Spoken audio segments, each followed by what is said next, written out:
Olá amigos, sejam bem-vindos a mais um vídeo do meu canal. Eu sou Lucas Knaip e vamos falar sobre Cruzeiro e Vasco que se enfrentaram hoje pela, podemos dizer, 34ª rodada do Brasileirão. Para eles são, eu sei que é uma rodada atrasada, mas é aquela história, né? A gente sabe que esse jogo coloca o Vasco e o Cruzeiro no mesmo número de partidas que seus rivais na luta contra o rebaixamento, 34, só faltam 4 jogos no Brasileirão e esse resultado de 2-2 mantém as duas equipes ainda ao alcance do Bahia. Tem 3 pontos de vantagem ambos para o clube nordestino, mas a questão é, o Cruzeiro tem 10 vitórias, o Vasco tem 11. Primeiro critério de desempate no Brasileirão é o número de vitórias, por isso o Vasco está à frente do Cruzeiro, mesmo que o Cruzeiro tenha saldo positivo, né, 32 gols marcados e 30 sofridos, se não me falha a memória, e o Vasco tem um saldo de -8, mas o Bahia em 18º, com seus 38 pontos, não me falha a memória, eles têm 11 vitórias também. Então é aquela história, se o Bahia vence pelos critérios de desempate, ele passa Vasco e Cruzeiro,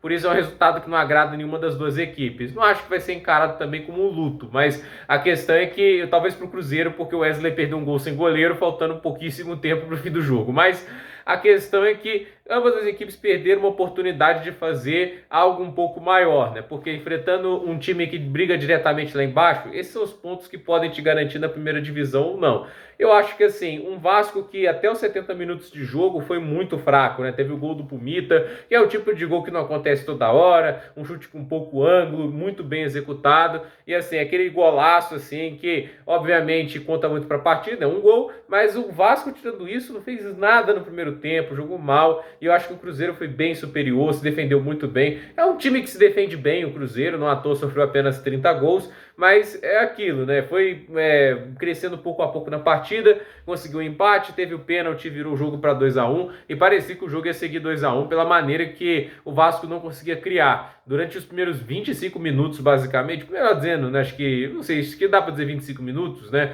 O Vasco não conseguia criar absolutamente nada, o Cruzeiro se defendia com muita maestria, mas é aquela história, né? Uma falha pode ser fundamental e acho que naquele escanteio o Cruzeiro falhou. Mas viu também que o Paulo Autori demorou demais para mexer, o Ramon Dias fez mudanças, fez modificações para deixar a equipe mais forte e acabou que mais ofensiva e acabou que surtiu efeito, né? E naquele momento foi lá o Vasco, aquele cruzamento, a bola volta para o centro da área e o Gabriel Peck com muito espaço chuta, sem muito tempo de reação para o goleiro do Cruzeiro, 2-2. E ambas as equipes tiveram a chance de ganhar o jogo no final. A gente teve ali o Cruzeiro com o Wesley perdendo aquele gol, que é o clássico momento assim que você vê que o cara é muito fraco, né, como jogador de futebol, porque aquele momento ali que tem aquele cruzamento para área, o cara tem que colocar o pé para desviar para o gol, ele não tem que dominar a bola, porque assim, se ele vai dominar para chutar, ele dá tempo para o zagueiro ou para o goleiro fazer o corte. É aquele momento que você tem que usar um raciocínio rápido e tentar desviar a bola para o gol. Não foi o que ele fez, ele foi tentar dominar e para piorar, né? Não é que ele domina e depois perde o gol, que seria já revoltante. Ele domina,